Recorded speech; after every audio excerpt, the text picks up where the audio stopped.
네, 요즘 거리에서 킥보드 타는 사람들 많이 볼 수 있습니다. 그만큼 아무렇게나 세워둔 킥보드도 자주 보게 됩니다.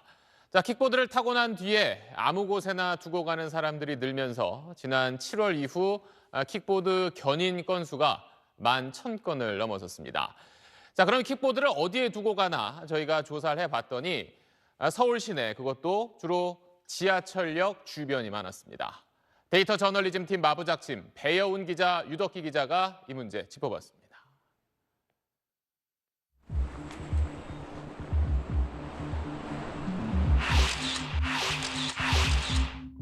이런 킥보드 불법 주차는 보행자들에게 실제로 큰 위험이 됩니다.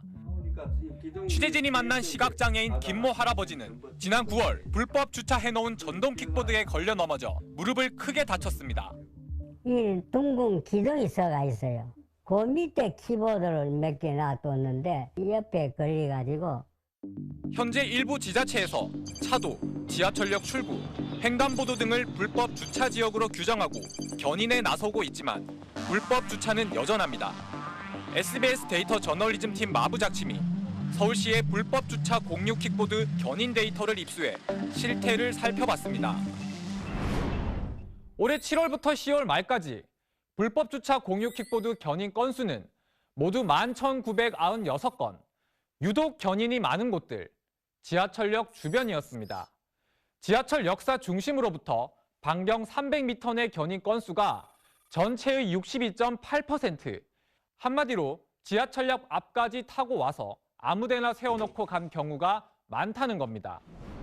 월 평균 건수가 가장 많았던 곳은 신림역, 그 뒤를 서울대 입구역과 홍대 입구역이 이었습니다.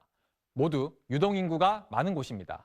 이번 분석에서 특히 눈에 띄는 건 노인 복지시설 주변 불법 주차입니다. 서울 노인보호구역 164곳 중 킥보드 견인이 한 번이라도 있었던 곳은 35.4%였고 한 노인복지관 일대에서는 한 달에 20번 넘게 견인이 이루어진 곳도 있습니다. 보행 약자인 노인 안전을 위해 노인복지시설 주변 300m는 킥보드 주차 금지 구역입니다. 불법으로 정차되어 있는 전동 킥보드가 좀 많을 때는 이용하시는데 무척 이제 불편하시고. 전동 킥보드 불법 주차를 막기 위해선 먼저 전동 킥보드를 위한 이런 주차 공간 확보가 필요합니다. 큰 면적이 필요 없어요. 사각지대. 그런 데는 쓸모없는 땅들 있죠. 빌리는 사람도 거기다만 집어넣으면 된다. 수도권의 경우 공유 킥보드 대수를 놓고 논란도 있습니다. 쉬운 문제는 아닙니다. 다만 대수의 제한이 필요하다는 것은 분명한 것 같고요.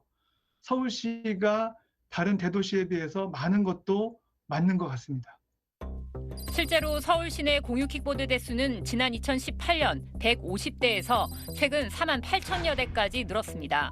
공유 킥보드를 먼저 도입한 뒤 불법 주차 문제를 겪었던 프랑스 파리와 미국 샌프란시스코의 경우 주기적으로 도시 교통 상황과 이용량 등을 조사한 뒤 적절한 운용 회사 수와 킥보드 대수를 새로 산정합니다. 공유 킥보드를 운영하는 업체들은 업체의 수와 대수를 제한하는 방식은 성장 신산업의 족쇄가 될 수 있고 특히 서울의 경우 해외 대도시에 비해 인구 대비 운용 대수가 적다고 설명합니다. 변화하는 사회에 따라가지 못하고 좀 지체되는 경향이 있는데 빠르게 법과 제도를 완비하고 하는 그러한 노력이 시급하다고 생각됩니다. 공유 킥보드 도입 3년, 모빌리티 환경의 변화에 맞춰 킥보드에 대한 법적, 제도적 장치를 서둘러 보완해야 할 때입니다. SBS 유덕기입니다. 난처한데 이번 보도는 제가 하면서도 많이 또 배우게 된 보도였던 것 같고요. 데이터 저널리즘이라는 분야는 항상 데이터를 가지고 기사를 쓰게 되는데요. 근데 이제 데이터에 함몰이 되다 보면 결국 또 좋은 기사로 연결되는 경우가 잘 없는데 이번 같은 경우는 질문을 먼저 던졌습니다.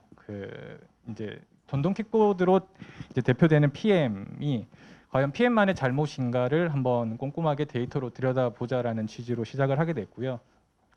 정보공개 청구부터 시작을 해서 이제 크롤링까지 저희가 다 데이터를 입수한 다음에 가해자 중심뿐만 아니라 피해자까지 저희가 데이터 분석을 통해서 그리고 현장이랑 잘 접목시켜서 보도를 했었던 사례였고 그 과정에서 또 많이 배우게 됐었던 것 같습니다. 저희는 항상 이제 팀 이름으로 봤습니다. 기자 이름으로 받기보다는 저희는 이제 개발자도 있고요, 디자이너도 있고 또 인턴 분들도 있어서 항상 팀으로 받아서 늘 의미 있는 수상인 것 같고요. 데이터는 축적이 되면 항상 더 강력한 힘을 발휘하더라고요. 그래서 내년에도 또 내후년에도 좋은 보도 이어나가도록 하겠습니다. 감사합니다.